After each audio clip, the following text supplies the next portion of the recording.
Hello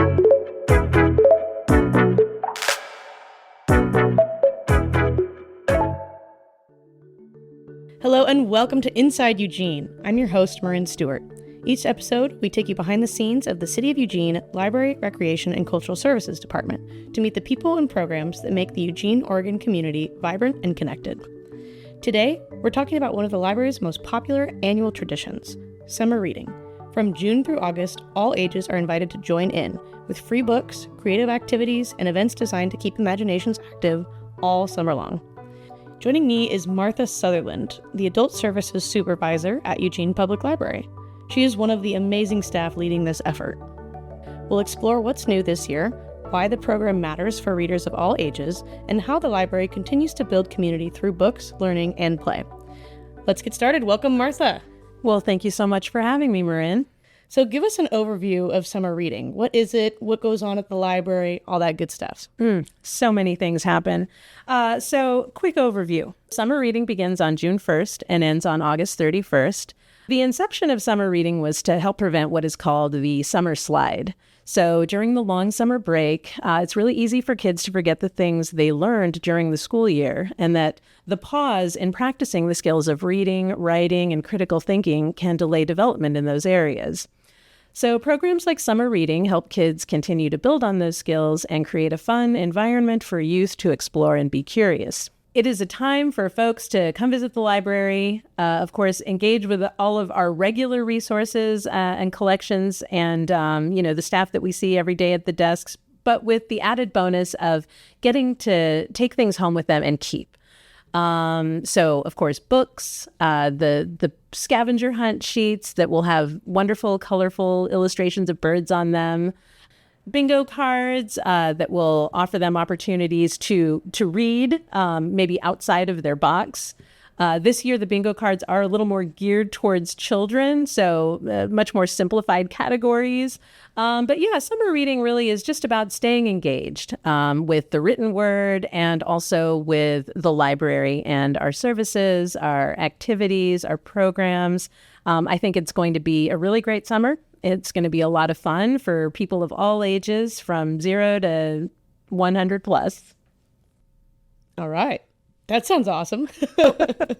It is awesome. Very cool. And it sounds like these kids can pick out a free book. Is that like a certain book that's for free, or is there a whole selection of books? An enormous selection for kids of all ages.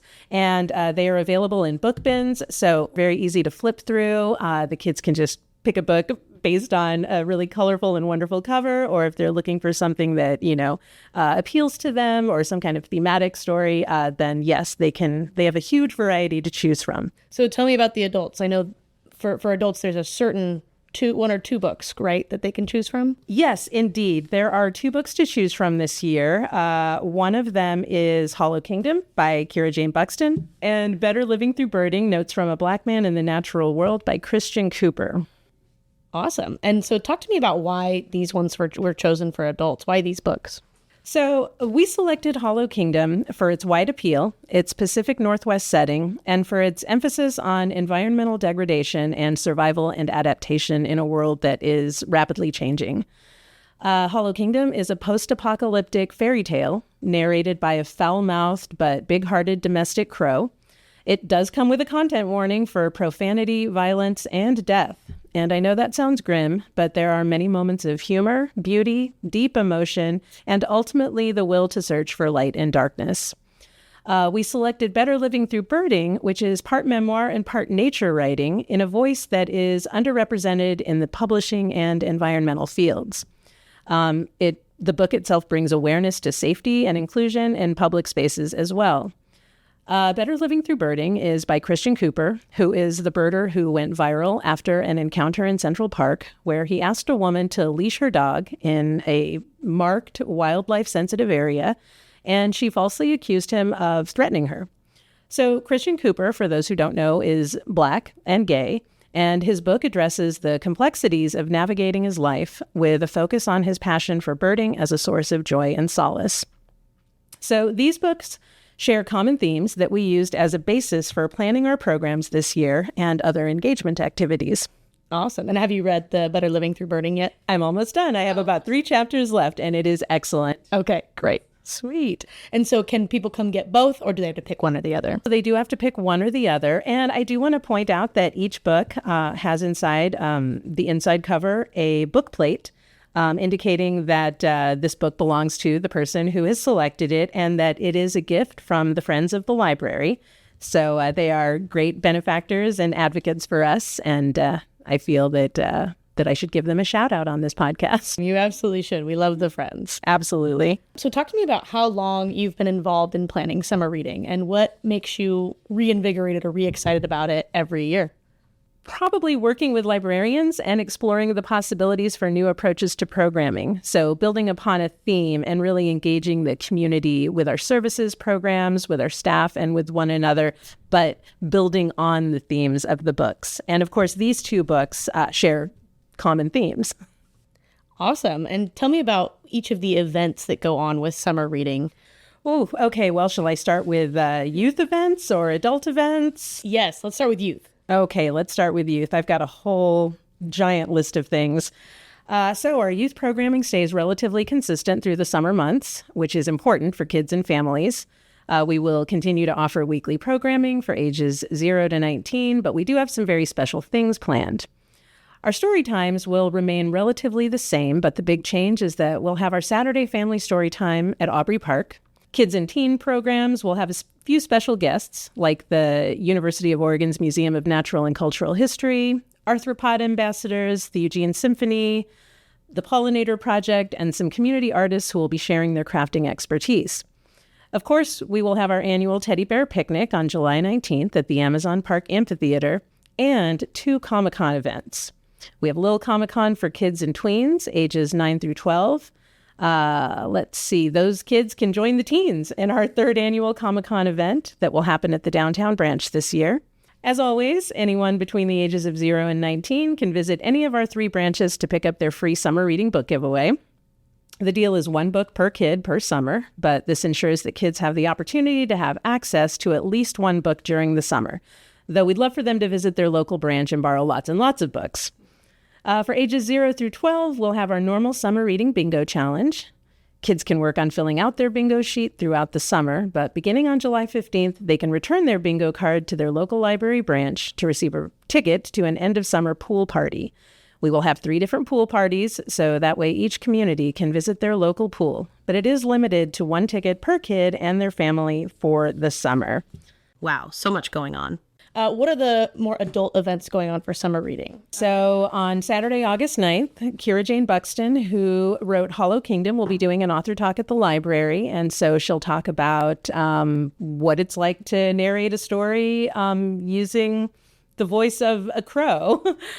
So I think that would be a very engaging conversation. She will also have time at the end of her talk for Q&A and book signings. Awesome. And how about Christian Cooper? Same thing? Same deal? Oh, I wish. No, unfortunately. However, we will be hosting the Lane Audubon Society every month in the summer. They will be doing programs at noon on Saturdays, June, July, and August, on birds and birding. So I think that'll be a nice attraction for the community. You know, along the lines of birds and birding, we do have an interesting activity this year, which will be a scavenger hunt for adults. Now, many of our patrons know that there are scavenger hunts in the Children's Center. This summer, we're going to offer the same thing for adults. So we will be hiding birds on the 1st, 2nd, and 3rd floor, images of birds. I love it. And folks will get their sheet and go around and find the birds, and then they can take the sheet with them and see if they can locate the birds out in the wild. So after they find the birds in the library, they can then come back to the reference desk on the 2nd floor, and they'll tear off a little part of their paper that has their name and contact info, and their names will be entered into drawings for prizes to Wild Birds Unlimited. Very cool. Yeah. Are there any new events or offerings this year that you're especially excited about? Comic-Con is always the big event for tweens and teens. And this year, our Tween and Teen Comic-Con will be on Friday, August 8th, the day before our author talk. It will be held on the 4th floor of the downtown library, and it's an event for ages 9 to 19. We'll have passive, fun activities, group activities, games, art, a visiting graphic novelist, and of course, our annual cosplay competition. It's always a blast, and all the information around the rules of the cosplay competition will be available on the library website. This summer, we'll be trying something new with Lil Comic-Con for kids and tweens ages 9 to 12. So they'll be able to join the teens in our third annual Comic-Con event that will happen downtown. Lil Comic-Con essentially is the big new thing. Also, we have reader recommendations this summer, which is very new, and that will be for teens and adults. So folks can come up and grab a reader recommendation piece of paper and take it with them. They can write as much or as little as they want about whatever book they're feeling very passionate about this summer. They can feel free to decorate it, draw pictures on it, make it colorful, whatever. And they will be incorporated into our staff picks wall on the third floor and also at one of the teen end caps. That's awesome. I love that. I know. I love it too. And that activity, of course, is also incentivized. I think it's one reader recommendation per person, and then their names will be entered into a drawing for gift certificates around town to local bookstores, game stores, and hobby stores. So you don't just have the staff pick section now, you also have kind of readers. Exactly. That's great. Yeah, I'm really excited about that. I think that's a great way to engage the community and include them in activities that we normally do. Send the message that they also have a place there and their opinion matters. And yeah, we want folks to feel a sense of belonging and inclusion at our library always.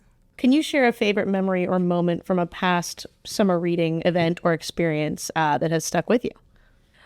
So I'm actually going to reflect back about 8 years ago when I was working at the Cards and Accounts desk. So 2017, I don't really know that we were giving away books that particular summer for adults. I seem to recall that we were giving away like journals and pens and maybe a reading light.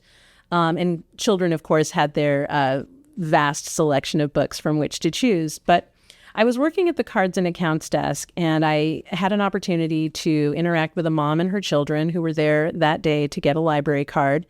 And sadly, they were lacking one critical piece that prevented them from getting a card that day.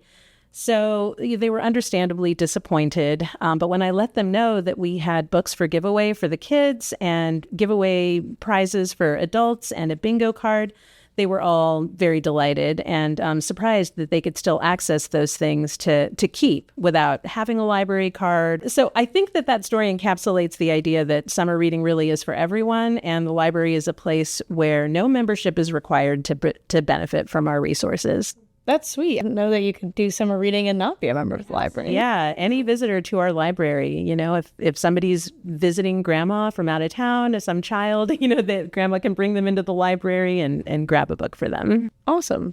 Very cool.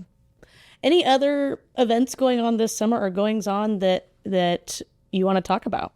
Yeah, sure. So just, to reflect back on the shared themes of the two adult book giveaways, I did talk a little bit about birds and birding. But we also this summer through these books will be celebrating the power of storytelling. So we have invited Stephanie Craig from the Museum of Natural and Cultural History.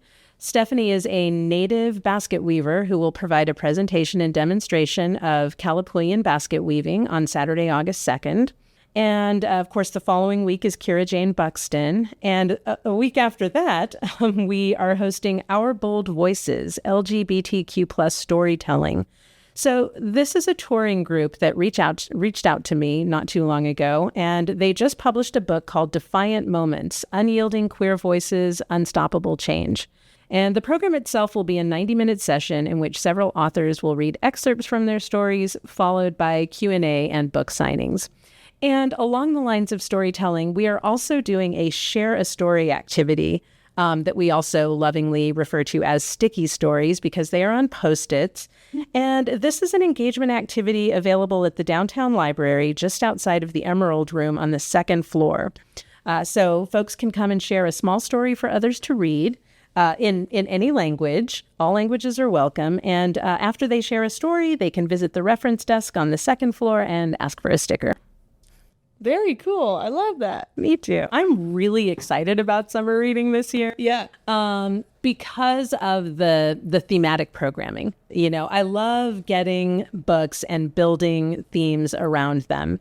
And it's really I guess it's the second time I did it, because we sort of did it in 2023 with the Seed Keeper. This year, it's like far more intentional. And the librarians are just like, they're really backing this effort, and it's great. We have so many creative minds at the library and just lots of creative energy, and I'm super excited to tap that energy and offer an amazing array of programs and activities for adults this summer. And of course, youth as well. They have an incredible staff. Kids always have fun. I mean, what's not to look forward to this summer? Teddy bear picnic, Lil Comic-Con, pool parties, book giveaways. It's going to be a blast. And also all of the special guests that they're hosting, like the Eugene Symphony and the Arthropod ambassadors. Yeah, the whole 9 yards. It's going to be a lot of fun. There's a lot of energy behind summer reading this year, perhaps more so than in the past, at least in my experience. It sounds like a blast. It sounds like a good time. It's going to be a lot of fun. Thanks so much for coming on, Martha. Thank you, Marin.